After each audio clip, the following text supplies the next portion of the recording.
seberapa parah keadaan sampah di Indonesia? Sekarang ini emergency. Wah, Sekarang ini urgency banget. ada nggak sih peraturan untuk nge-short sampah di Indonesia? Ada di dalam undang-undang tahun 2008 itu ada pasal setiap orang wajib pilah sampah. Yang hilang di Indonesia itu adalah wasitnya. Jadi kalau kita main bola, peraturan ada, pemainnya ada, bolanya atau sampahnya ada. Tetapi wasitnya yang kemudian kamu melanggar, itunya yang nggak ada. Dua orang pemain pengen menang gitu ya, sampah, penonton segala macamnya chaos karena nggak ada wasit. Itulah situasi permasalahan sampah di Indonesia, chaos. Karena tidak ada wasit, banyak banget penumpang gelap yang kemudian bermain di ekosistem yang kemudian nggak ada wasitnya ini. Artinya banyak jasa angkut sampah yang tidak berizin. Konsekuensinya apa tuh? Konsekuensinya kalau nggak berizin kemudian lempar doang ya? betul, kemana? Iya. Nggak diawasin, Iya. kemana?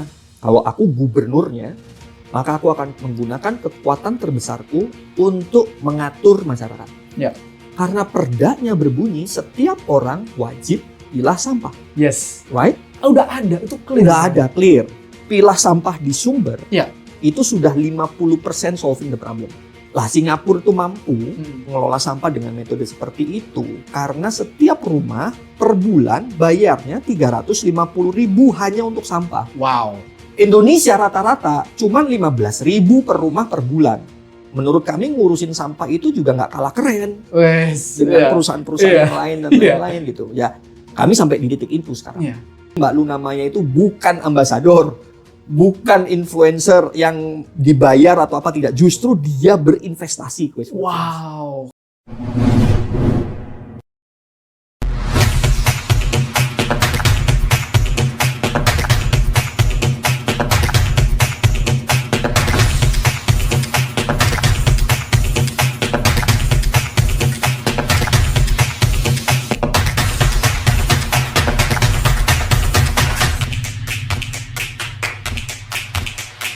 Hai Hivers, senang sekali bisa ketemu lagi dengan Hivers di Hive Intelligent Podcast. Hari ini kita kedatangan tamu yang sangat spesial, Mas Muhammad Wijaksana, Yap. June Rosano, Rosano, atau sering disebut Mas Sano ya. Siap.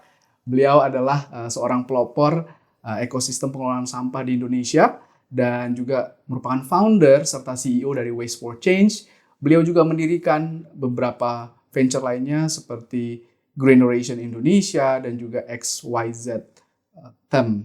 Ekosistem. Ekosistem. Bacanya ekosistem. Ekosistem. Tulis aja di aneh-anehin ya. Ya, keren Mas. Nah, dan beliau ini juga telah mendapatkan berbagai penghargaan, termasuk Most Responsible Company dari MVB Indonesia dan juga support dari Koika, DBS, dan AC Ventures.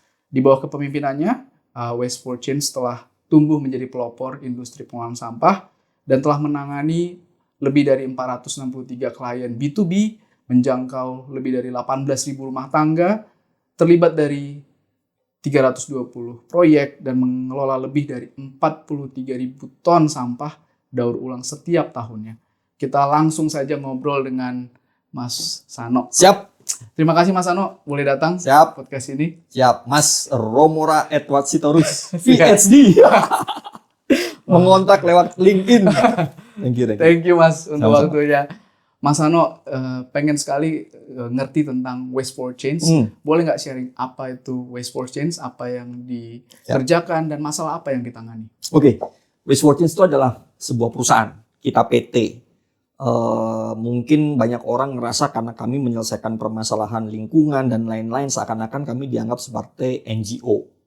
Bukan, kami ini perusahaan PT. Okay. We are for profit. Oke. Buat teman-teman, profit itu netral. Baik-baik saja. Punya banyak uang itu netral, baik-baik saja. Tergantung orang di belakangnya. Sama aja kayak pisau. Dipegang sama chef, bisa jadi masak. Dipegang sama begal, ya jadi mencuri dan lain-lain. So I think teman-teman perlu tahu dulu intinya profitability it's a good thing. Ya. Jadi we are for profit company and we want to solve waste problem in Indonesia. Wow. Jadi pertama kali kenapa saya bisa sampai di titik ini itu karena setelah saya lulus SMA, saya nggak tahu harus kemana. Dari Banyuwangi ya? Dari Banyuwangi ke timur. Ini kilas balik berarti 25 tahun yang lalu nih. Masih muda kelihatannya nih. Ya, tampang muda, alhamdulillah gitu ya, karena menjalani apa yang disukai aja. Jadi artinya pada waktu lulus SMA bingung mau kemana, kemudian karena Muslim berdoa mau kemana, nonton TV ada berita sampah di Jakarta. Di saat itu ada energi yang seperti, wah ini bagus nih kalau aku ikut terlibat mengatasi permasalahan sampah di Indonesia. Buka-buka buku panduan kuliah, ada mata kuliah persampahan di ITB. Oh ada Mas? Ada mata kuliah persampahan di ITB dari jurusan teknik lingkungan. Part of gitu ya. Nah dari sejak itu bismillahirrahmanirrahim, pilihlah jurusan itu, diterima. So formally, secara formal, saya memang dididik atau belajar untuk mengatasi permasalahan sampah. Nah jadi sejak itu keputusan hidup untuk kemudian memilih kuliah ditekuni mulai dari pilih kegiatan, ikut organisasi, ikut seminar segala macam. Tematiknya adalah persampahan secara spesifik, lingkungan secara umum. Terus aja di situ gitu ya.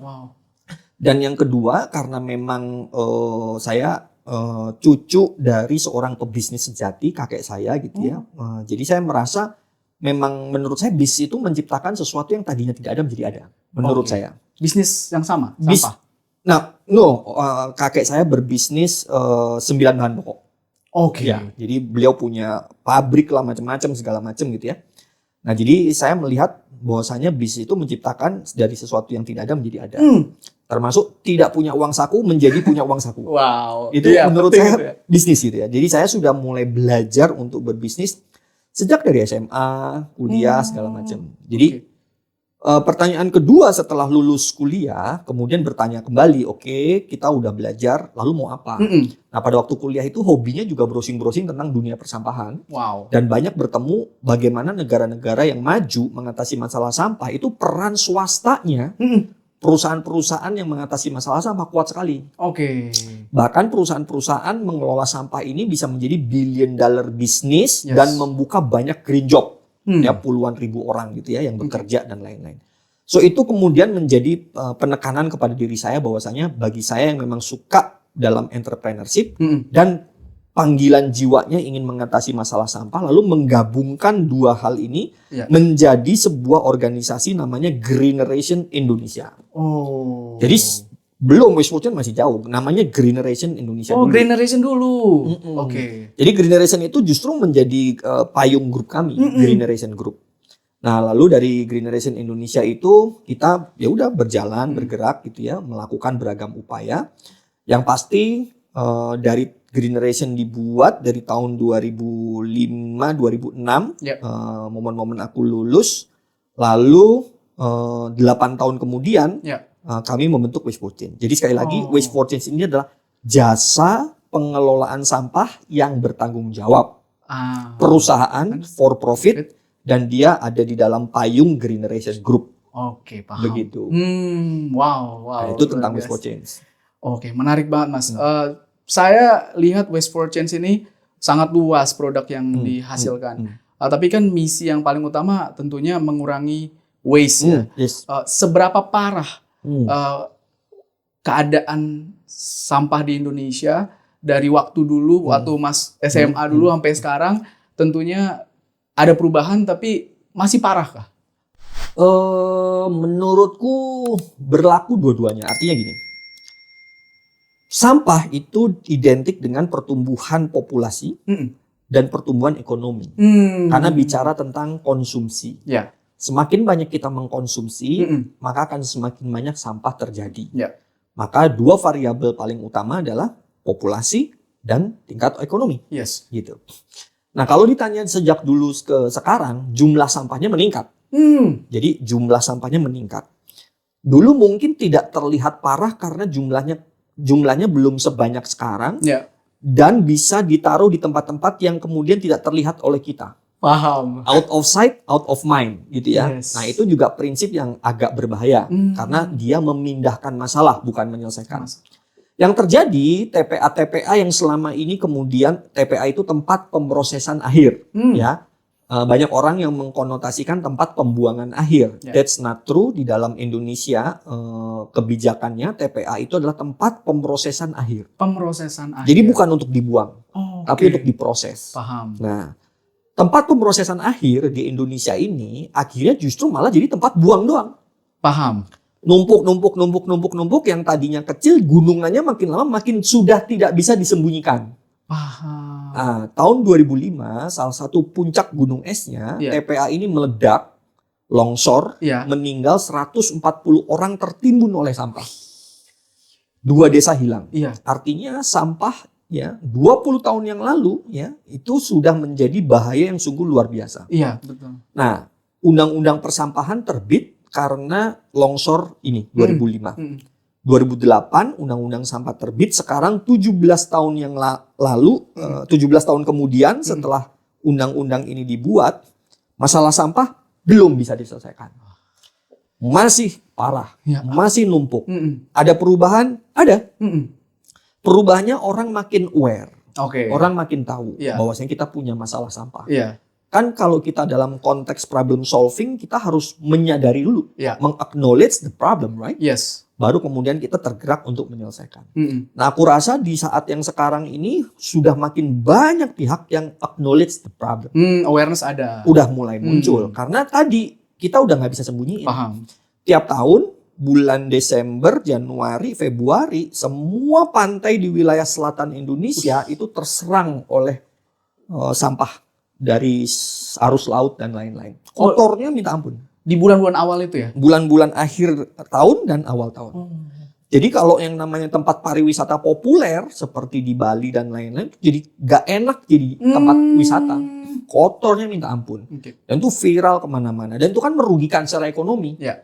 Ekonomi pariwisata Ya. jadi hilang. Ya. Pariwisata hilang, konsumsi hilang. Jadi ekonomi jadi bermasalah kan gitu. Betul. Nah, jadi sampah ini sudah tahun 2005 terbukti bisa menghilangkan nyawa orang, Yes. merugikan secara ekonomi, kesehatan dan lain-lain. Jadi kalau ditanya sekarang gimana? Menurutku pribadi yang bergerak di bidang pengelolaan sampah itu sekarang ini emergency. Wah, Sekarang ini urgensi.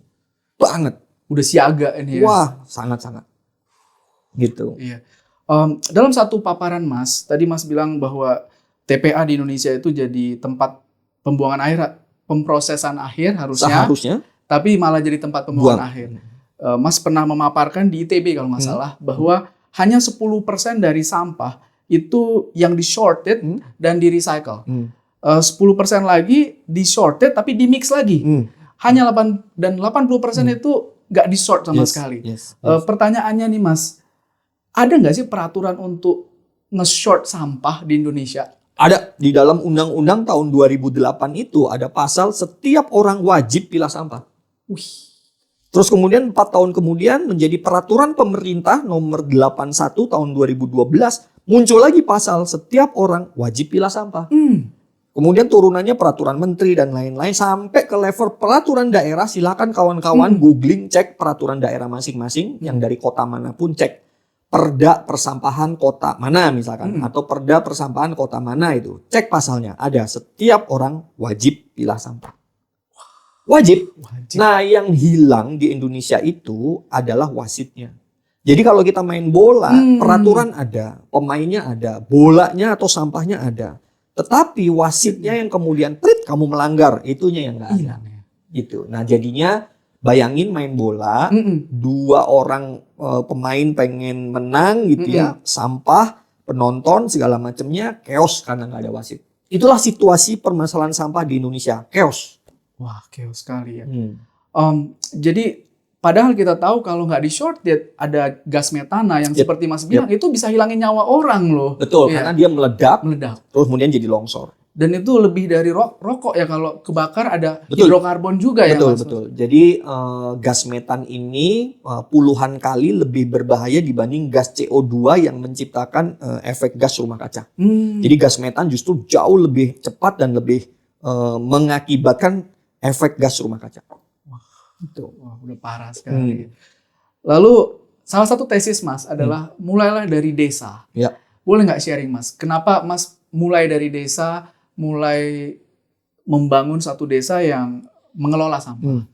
Ya karena menurut kami pengolahan sampah itu memang harus dilakukan di sumber atau di hilir gitu ya, di tempat sampah itu dibuat gitu ya. Indonesia ini besar sekali, gede sekali gitu ya. Kalau kita bicara jumlah kota versus jumlah kabupaten, banyakkan jumlah kabupaten. Kalau kita bicara jumlah kelurahan versus jumlah desa, lebih banyak jumlah desa. Jadi menurut kami sampah-sampah itu memang harus dikelola skala kawasan, kawasan desa, kawasan wilayah pariwisata, wilayah industri dan lain-lain itu harus dikelola tuh. Dari sana akan muncul kemudian solusi-solusi yang lebih praktikal dan juga jauh lebih kontekstual dengan wilayahnya masing-masing. Karena Indonesia yang negaranya kepulauan itu punya karakter yang akan beda-beda dalam konteks masalah sampahnya dan solusinya. Oh ya, gimana itu Mas? Contoh di Jawa. Jawa itu dia jauh lebih mudah untuk mencari solusi persampahan karena hampir semuanya Jawa sentris.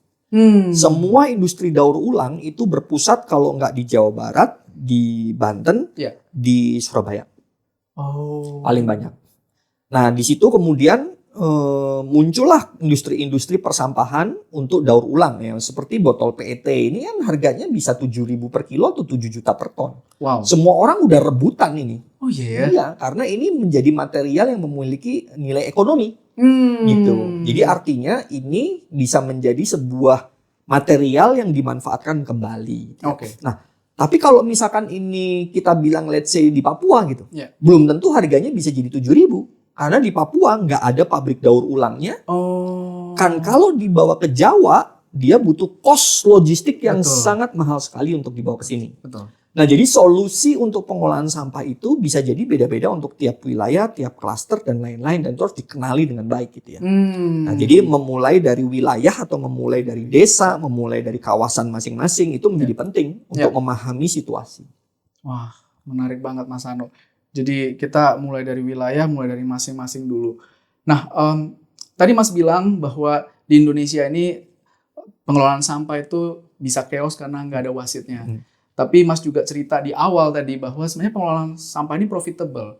Sepertinya memang ketika kehilangan wasit nih Mas, para pemain bola atau swasta itu di Indonesia lah yang kita bisa harapkan nih Mas. Menurut Mas dengan banyaknya sampah nih Mas, apa yang harus dilakukan? Ya, pertama profitable itu dari referensi negara-negara yang sudah maju ya. Artinya negara-negara yang sudah maju itu clear regulasi dan wasitnya. Sehingga terbentuklah ekosistem yang fair playing field. Industri persampahannya jadi kemudian muncul. Nah di Indonesia kalau buang sampah sembarangan ke sungai tidak ada konsekuensinya. Bakar sampah di belakang rumah tidak ada konsekuensinya. Maka apakah mungkin muncul keinginan menggunakan waste for change yang harus bayar? Itu loh yang kami sebut dengan kemudian tidak adanya urgensi pengelolaan sampah yang baik dan benar. Dan waste for change itu juga posisinya menantang karena tidak ada wasit. Banyak banget penumpang gelap yang kemudian bermain di ekosistem yang kemudian gak ada wasitnya ini. Artinya banyak jasa angkut sampah yang tidak berizin. Banyak jasa olah sampah yang tidak berizin. Konsekuensinya apa itu Mas? Konsekuensinya kalau nggak berizin kemudian lempar doang ya? Betul, kemana? Nggak diawasin kemana? Bahkan yang lebih parah lagi kalau misalkan ada oknum dari pemerintah yang bermain seperti di Tangsel kemarin. Saya dengar itu Mas, 75 miliar. Jasa kontraknya adalah jasa angkut dan jasa olah. Yang dilakukan adalah angkut dan buang sembarangan. Olahnya nggak ada? Olahnya nggak ada. Padahal proyeknya nilainya 50 miliar angkut, 25 miliar olah. Gitulah. Nah jadi ini yang kemudian menjadi PR besar. Kalau ditanya apa yang perlu dilakukan, menurutku pribadi pengolahan sampah di Indonesia maupun negara-negara lain yang masih belum beres itu bukan permasalahan teknologi. Banyak orang yang debat ini sampah harus diapain? Teknologinya harus A, teknologinya harus B. No, it's not about the technology. Teknologi available seperti menu makanan. Lu bisa pilih mau pakai teknologi yang mana sesuai dengan budget lu, kebutuhan lu dan segala macam gitu ya. Yang terpenting adalah governance. Governance, tata kelola. Wow. Tata kelola itu nomor satu adalah regulasi yang ditegakkan. Lah punya regulasi nggak ditegakkan? Untuk apa? Kedua itu adalah clear partnership. Clear partnership. Oke. Jadi antara swasta dengan pemerintah relationship-nya gimana, seperti apa. Ini perlu. Kalau Ada kurasinya ya. Betul. Kalau misalkan nggak ada yang namanya clear partnership, ya jadinya bingung juga gitu. West Fortune mau invest di sebuah kota kabupaten, tapi kalau kota kabupatennya juga nggak siap, gimana? Oke. Gitu. Nah, itu yang disebut dengan clear partnership. Yang ketiga, crucially financing arrangement. Oke. Urusan sampah itu tetap butuh biaya untuk mengatasinya. Jadi dogma-dogma dan doktrin sampah adalah emas, sampah adalah berkah itu tidak benar. Kalau sampah adalah berkah dan sampah adalah uang, TPA kosong. Betul. Karena saya orang pertama yang akan bilang, stop truk sampah, jangan ditaruh di TPA, taruh rumah saya saja karena uang. Uang semua. Nah, gitu. Jadi yang benar itu ayatnya dipotong. Yang benar adalah sebagian kecil dari sampah bisa langsung menjadi uang. Sebagian besar dari sampah perlu uang untuk menyelesaikannya. Gitu. Memang sulit, harus butuh duit untuk menyelesaikan. Jadi makanya perlu yang namanya polluter pay principle. Nah makanya prinsip ketiga tadi solusinya adalah financing arrangement. Gitu ya. Nah ketiga-tiganya ini butuh very strong leadership. Oke. Jadi kalau misalkan leadership-nya nggak benar-benar mumpuni, tahu apa yang harus dilakukan, mau belajar, mau mendengarkan ahlinya, dan segala macam gitu ya, sulit sekali. Karena ketiganya, governance itu butuh leader. Karena yang mampu untuk kemudian menggovern itu adalah the leaders. Gitu. Nah itu dia. Di saat yang bersamaan, masyarakat juga harus melek. Kenapa? Karena the leader tergantung kita juga. Betul. Kita yang memilih the leader, kita juga yang mengawasi the leader. So it mean we can give the leader power. And then also kita mengkritik, memberikan masukan, memberikan input. Kalau benar apresiasi, bantu pemimpinnya dan lain-lainnya. Gitu ya. So the leadership itu dua meaning. Artinya the leader dalam konteks pemimpin daerah, dan masyarakatnya juga yang punya privilege edukasi, mereka harus menjadi tandem leader di kota kabupaten. Kalau enggak, sulit sekali. Wow, ini luar biasa. 3 solusi tadi, governance, kemudian governance itu terdiri dari 3. Law enforcement, clear partnership, financing arrangement. Wow, luar biasa Mas. Kalau dari pengamatan Mas nih, Mas sudah di bidang ini sejak 2004. Ya, 2005-an lah. 2004-2005-an ya.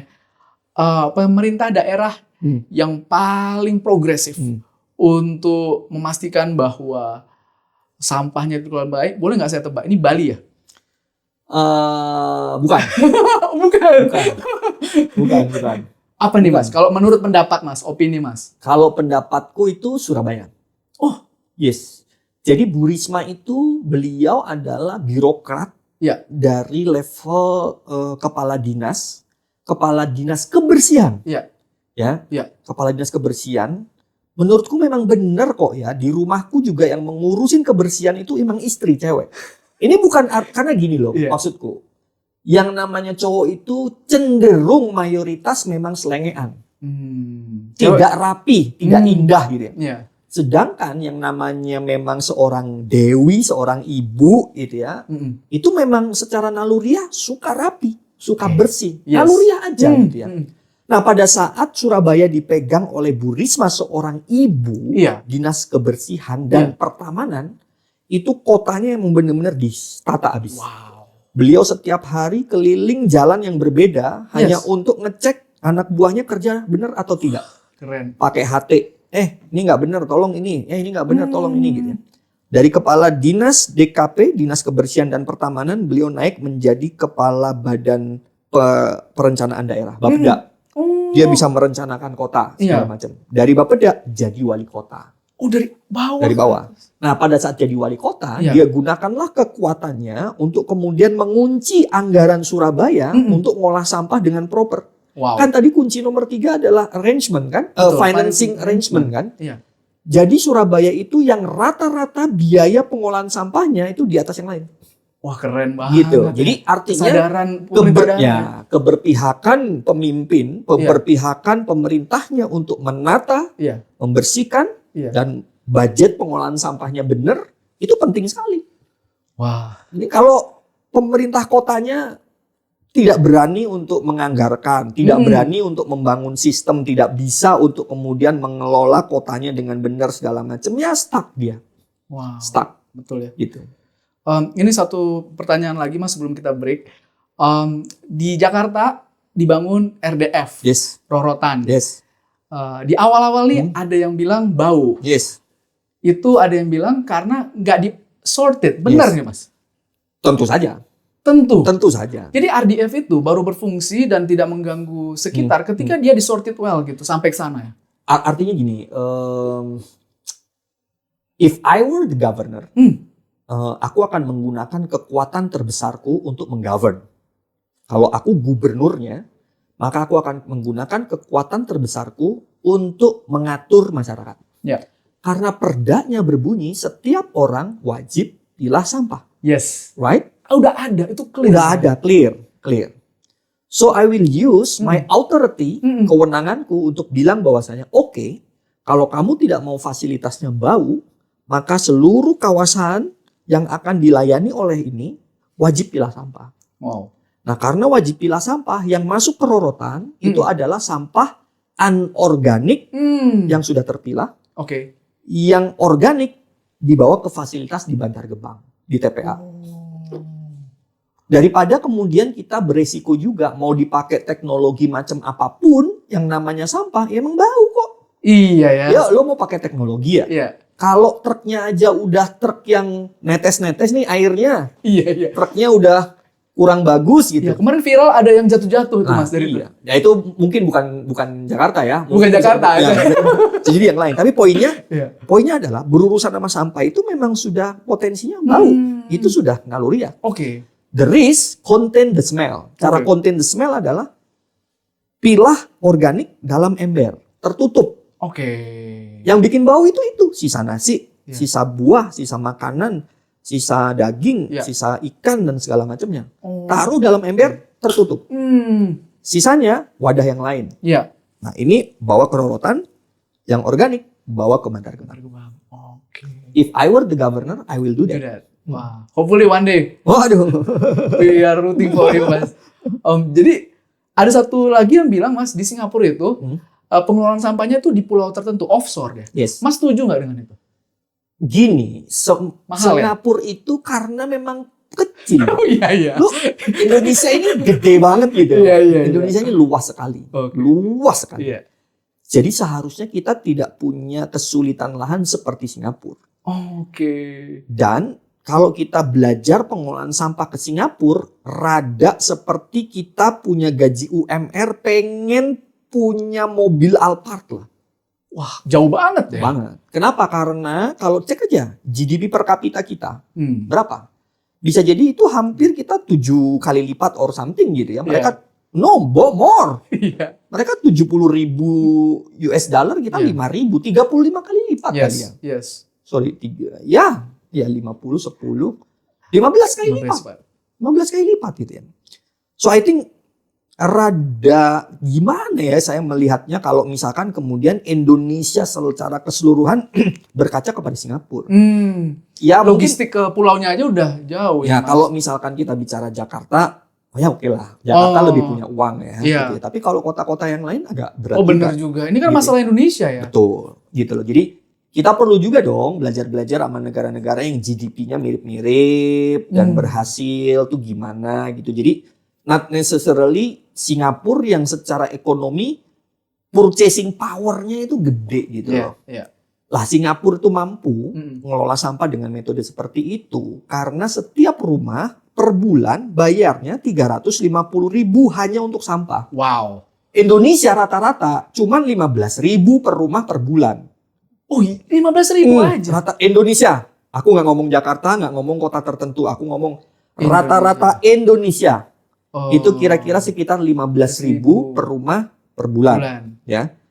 Bahkan yang di bawah itu ada 6.000 per rumah per bulan ada. Wah, bayar petugas sampahnya berapa, Mas? Ya, Kalau 6.000. hampir semua petugas persampahan di Indonesia itu digaji tidak layak. Waduh.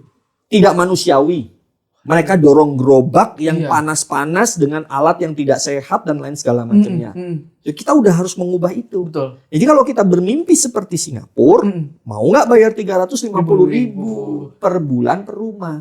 Kalau enggak, hitungan waste for change Iya. hanya butuh 65.000 65.000 saja per per bulan. bulan per rumah, average ya 65.000.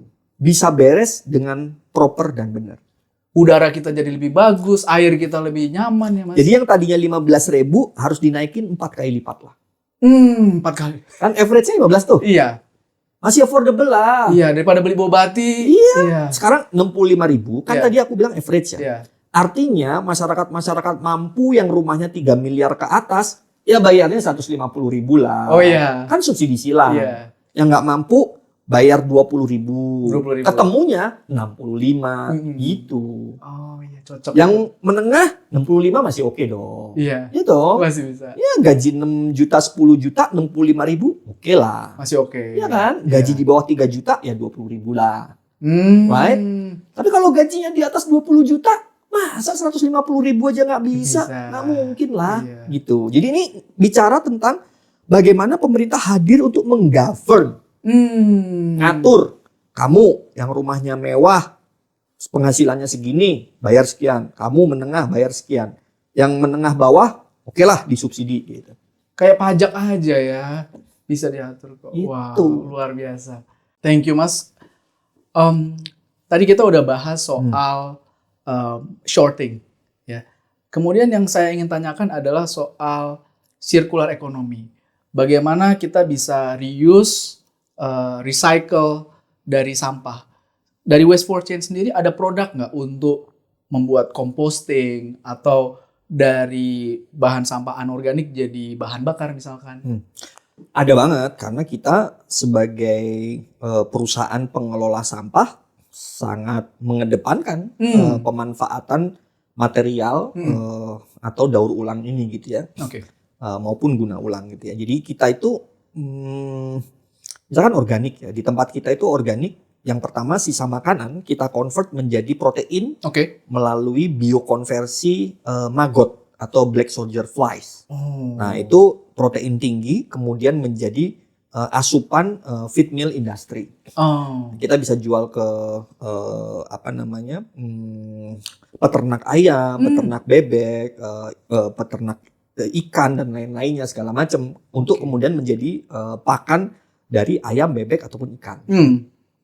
Terus beberapa bagian organik yang lainnya seperti sampah taman dan lain-lain bisa kita jadiin kompos atau kita jadiin biomass pengganti batu bara di pabrik semen.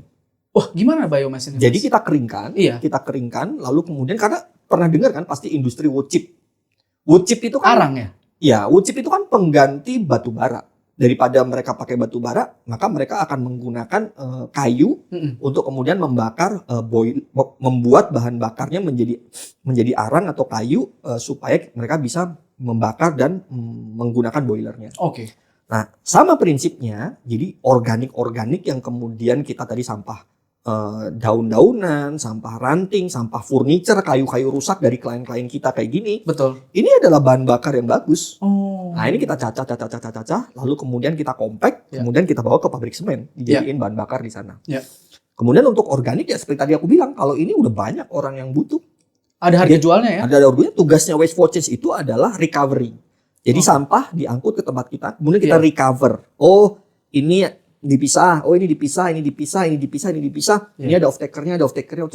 Bayangin kalau masyarakat minimal sudah pre-sorted duluan. Kerja kami jauh lebih cepat dan kerja petugas kami lebih manusiawi. Betul. Dibandingkan dia botol-botol seperti ini kena bumbu kecap, kena bumbu ini, dia harus ngambil dan segala macam, harus dibersihin.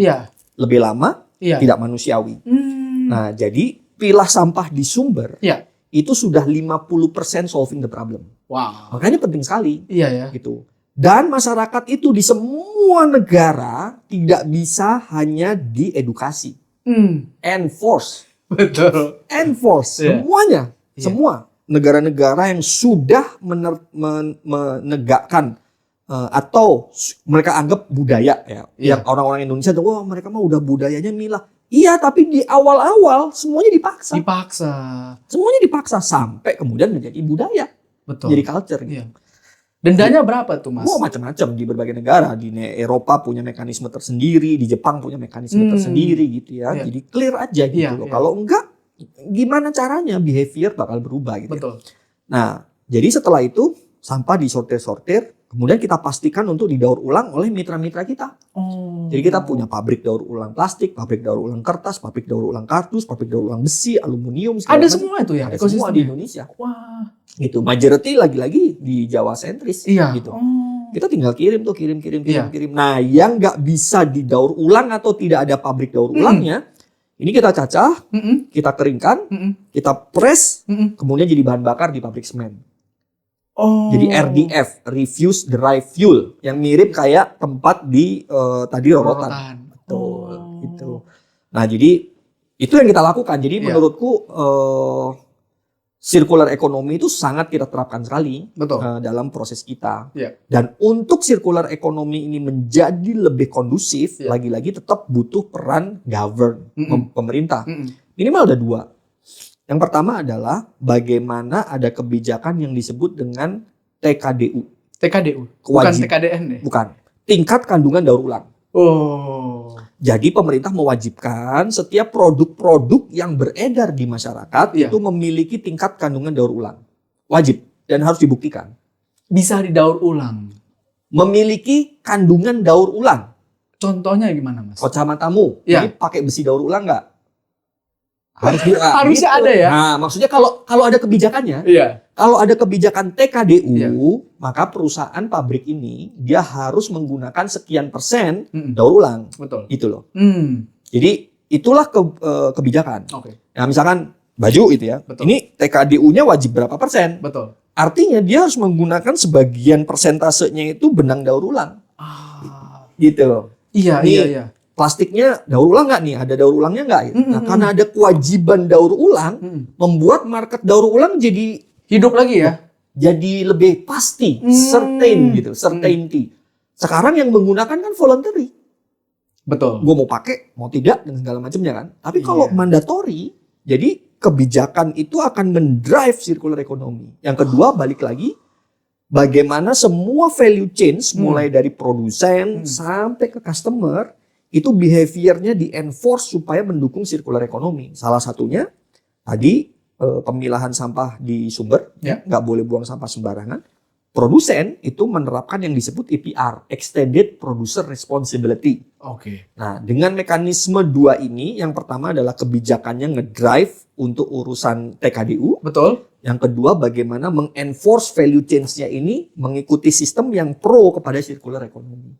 I see. Gitu. Dari hulu ke hilir harus dilihat semua ya. Ada 3 pertanyaan terakhir nih, Mas. Boleh. Yang selanjutnya adalah tentang biasa waste for change ini perusahaan-perusahaan pengolahan sampah itu di belakang layar.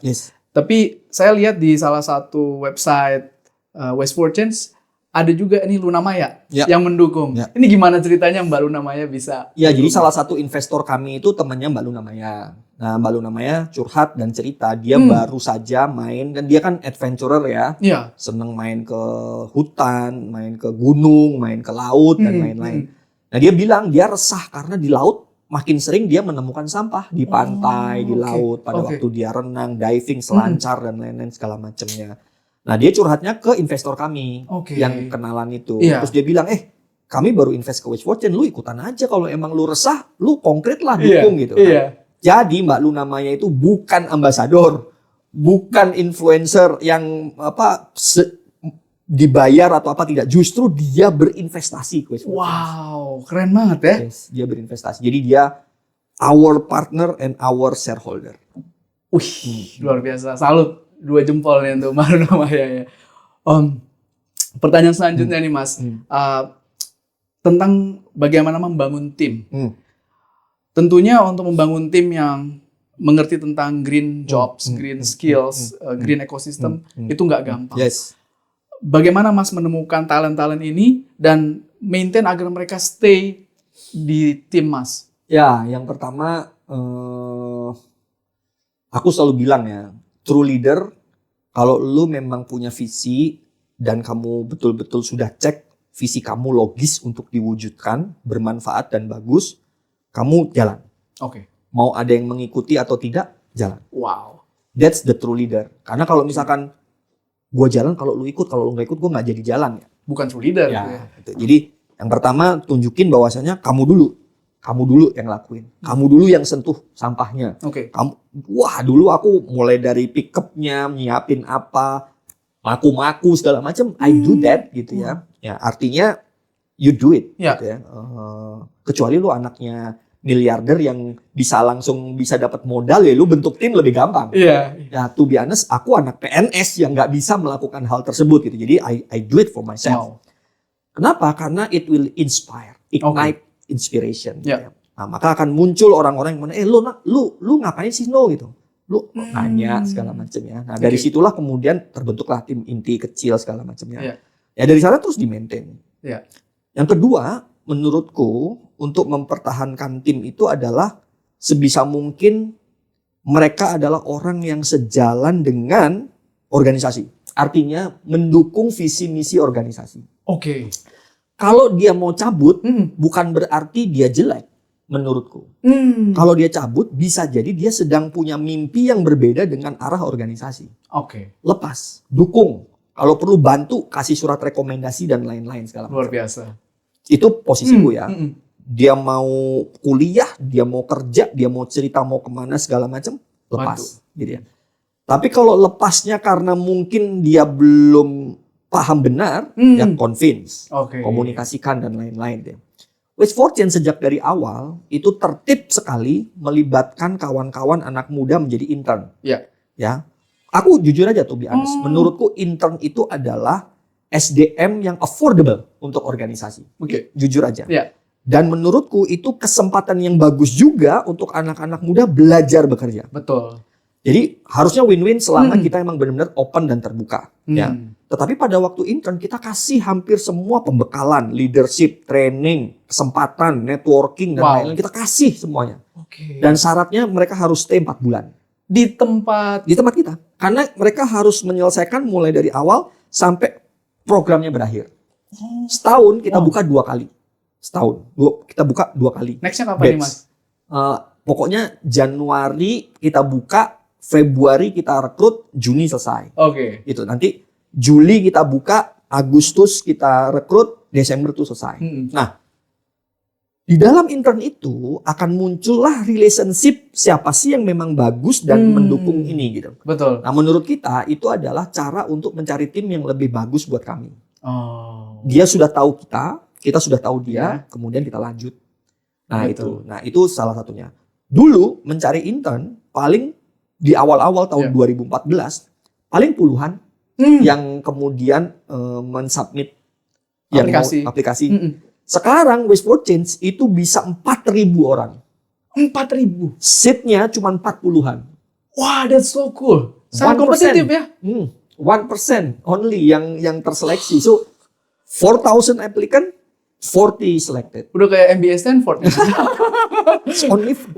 Iya. Itu. Kenapa? Karena isu persampahan makin banyak acknowledge gitu ya, tadi gitu ya. Termasuk ya West Fortune kan terus mengedukasi, mendorong segala macam ya. Menurut kami ngurusin sampah itu juga nggak kalah keren dengan perusahaan-perusahaan yang lain dan lain-lain gitu. Ya, kami sampai di titik itu sekarang. Gitu. Luar biasa Mas Ano. Ini sangat menginspirasi teman-teman yang punya misi yang hebat ya. Ini pertanyaan terakhir, Mas. Mas memulai ini dari 2004 ketika mungkin belum banyak orang yang percaya bahwa sampah itu bisa profitable, bahwa mengelola sampah itu mungkin dan tidak ada dukungan.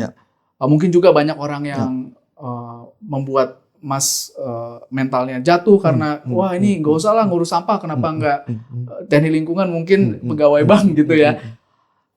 Apa advice Mas untuk para social entrepreneur yang punya cita-cita besar seperti Mas Sano? Hati-hati pada pencuri mimpi. Pencuri mimpi itu menurutku orang-orang yang sangat sayang sama kita, yang takut kita gagal. Salah satunya adalah orang tua kita sendiri. Tapi no worry ya, menurutku itu wajar aja. Artinya justru kita punya tanggung jawab untuk berkomunikasi dengan baik. Ya, jadi yang pertama tentu kalian perlu punya dulu mimpi yang clear. Mau apa, logis, masuk akal, dan sebisa mungkin membuat hatimu bergetar atau tanganmu bergetar karena that dream is so big enough sampai kamu takut ini bakal nyampe nggak ya gitu. Nah, itu akan ngedrive kita untuk kemudian ada sesuatu yang akan perlu dikejar. Ya. Nah, yang kedua, berkomunikasi. Tentu wajib berkomunikasi. Dulu aku convincing my mom gitu ya. Beliau bilang, kamu itu disekolahin ke ITB. Ya, sekolah tinggi segala macam. Anaknya teman mama kuliah di ITB, lulus, dia kerja di multinational company gajinya dolar. Iya. Kamu disekolahin di ITB, malah ngurusin sampah dan lain-lain segala macam. So aku tanya sama ibuku gitu ya, Bu, itu anaknya teman mama kerja di mana? Gitu. Nggak tahu, kerja di perusahaan orang. Nah itu dia kata kuncinya. Dia bekerja di perusahaan orang yang perusahaannya udah gede, pohonnya, banyak buahnya. Dia diminta tugas tertentu jagain pohon itu dan dikasih buah yang banyak tadi, sebagian buat dia. Tapi the tree atau pohonnya bukan milik dia. Suatu saat kalau ada apa-apa, dia mau dikeluarin ya keluar aja gitu kan. Nah, the different, aku boleh nggak aku minta izin? Aku ingin membangun pohonku sendiri. Tentu ini nggak mudah. Tentu ini butuh proses yang panjang. Nggak tiba-tiba. Bisa jadi dalam prosesnya gagal harus diulang dan lain-lain. Tapi izinkan aku untuk menanam pohon ini sendiri. Lalu kemudian berbuah. Bisa menjadi tempat berteduh banyak pihak. Dan pohon ini milik kita. Wow. Nah itu ya ini artinya teman-teman bagi yang mau berusaha. Tentu perjalanannya perjalanan yang maraton lah. Bukan sesuatu yang proses cepat, instan dan lain-lain ya. Be patient, learning, grow, jatuh, bangkit, jalan lagi. Gagal itu bagian yang tidak terpisahkan dari sukses. Dan gagal itu wajar. Bangkit lagi, jalani lagi. Belajar dengan cara yang lebih baik. Yang gak normal adalah nipu orang. Itu jangan sampai. Maling duit orang. Nah itu gak benar. Tapi gagal wajar. Ngomong aja sama investor. Kami tadi melangkah caranya begini. Ternyata kita nggak memprediksi yang ini. Bicara aja. Nggak diulangin lagi habis itu. Diulangi, learningnya segala macamnya. Yang nggak disukai investor itu kamu ngambil uangnya investor. Iya, jangan sampai. Kira-kira begitulah. Luar biasa Mas Hano. Terima kasih atas advice yang Mas Hano. Ini sangat menginspirasi saya dan juga teman-teman pendengar Hive Intelligence. Teman-teman, terima kasih telah mendengar Hive Intelligence Podcast ini. Tentunya sangat menginspirasi pelajaran dari Mas Hano, founder dan CEO dari Waste for Change. Sampai jumpa lagi di episode Hive Intelligence berikutnya. Stay inspired dan make impact. Thank you.